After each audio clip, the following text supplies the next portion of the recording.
দাহ করতে এসে রোদ বৃষ্টির ঝড়ে খোলা আকাশে থাকতে হতো পেল মাথার উপর ছাদ।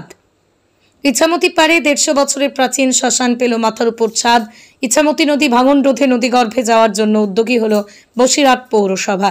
উত্তর চব্বিশ পরগনার বসিরহাট মহকুমার বসিরহাট পৌরসভার ১১ নম্বর ওয়ার্ড জামরুলতলা বৈদ্যুতিক চুল্লি হয়েছিল ১৫ বছর আগে। সীমান্ত থেকে সুন্দরবনের ৩৫ লক্ষ মানুষ তাদের পরিবারের কেউ মারা গেলে এই শ্মশানে দাহ করতে আসতে হতো। ১৫০ বছরের পুরনো এই শ্মশান বহু ইতিহাস সংস্কৃতি জড়িয়ে, তাই ৩৫ লক্ষ টাকা ব্যয় করে চুল্লির উপর কোনো ছাদ ছিল না। আজ টিনের শেড দেওয়া হলো। মৃতের পরিবারে বিভিন্ন সময় অভিযোগ জানিয়েছে যে রোদ ঝড় জলে পড়ে থাকতে হয়, সময় মতো কাজ হয় না। পৌরসভার কাছে বহু অভিযোগ জানিয়ে আজ বসিরহাট পৌরসভার চেয়ারম্যান অদিতি মিত্র রায় চৌধুরী মুখ্যমন্ত্রী মমতা বন্দ্যোপাধ্যায়কে বিস্তারিতভাবে জানান। আর তার জন্যই মুখ্যমন্ত্রীর স্বপ্নের প্রকল্প বৈতরণীর মধ্য দিয়ে এই সংস্কার করা হলো। একদিকে যেমন ইছামতি নদী ভাঙন রোধে হবে, অন্যদিকে পরিবেশ দূষণ শুরু হবে, সব রকম সুবিধা পাবে সাধারণ মানুষ। আজকের এই একদিকে যেমন ইছামতি নদী ভাঙন থেকে রক্ষা পাবে, অন্যদিকে পরিবেশ দূষণ থেকে রক্ষা পাবে, সব রকম সুবিধা পাবে সাধারণ মানুষ। আজকের এই শুভ উদ্বোধনে হাজির ছিলেন বসিরহাট মহকুমার শাসক আশিস কুমার, বসিরহাট জেলার পুলিশ সুপার ডক্টর মেহেদি হোসেন রহমান, অতিরিক্ত পুলিশ সুপার পার্থ ঘোষ, বসিরহাট থানার আইসি রক্তিম চট্টোপাধ্যায়, উত্তর চব্বিশ পরগনা জেলার আরটিএ সদস্য সঞ্জিত মিত্র, বসিরহাট পৌরসভার ৪ নম্বর ওয়ার্ডের কাউন্সিলর শঙ্কর রায় অধিকারী সহ প্রশাসনিক কর্তারা।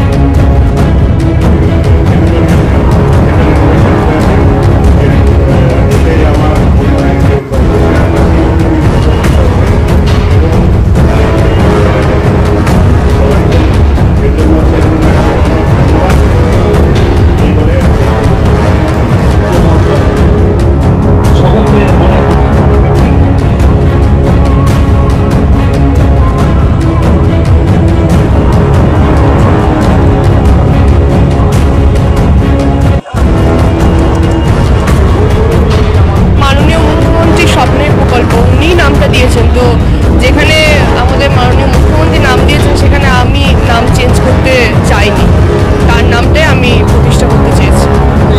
এটা ৬ মাস মতো সময় লেগেছে, আর অ্যাপ্রক্স ওই ৩০ থেকে ৩৫ লাখ টাকা মতো খরচা হয়েছে।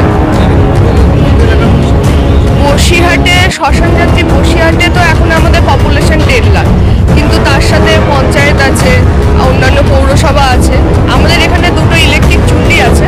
তার পাশাপাশিও যখন দেখেছি যে ঝড় বৃষ্টি বা কোনো বড় বড় ঝড় আসে, তখন ৩-৪ দিন কারেন্ট আপ থাকে, তখন আমাদের বা ইলেকট্রিক চুল্লিরও তো সংস্কারের প্রয়োজন হয়। সেই সময় ইলেকট্রিক চুল্লি বন্ধ থাকে, কারণ ইলেকট্রিক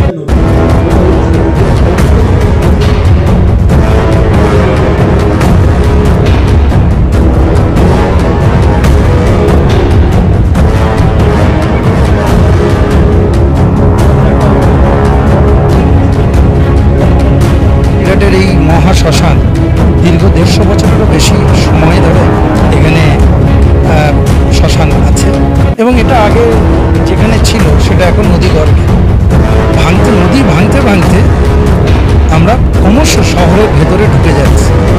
এই নদী ভাঙনের একদম দোরগোড়ায় যেমন চলে এসছে, পাশাপাশি এই শ্মশানের অবস্থা খুব খারাপ হচ্ছে। সেই জায়গা থেকে আমরা এই শ্মশানটাকে বসিরহাট পৌরসভার চেয়ারপারসনের উদ্যোগে আমরা শ্মশানের মন্দির থেকে শুরু করে শ্মশানের দুটো বৈদ্যুতিকরণ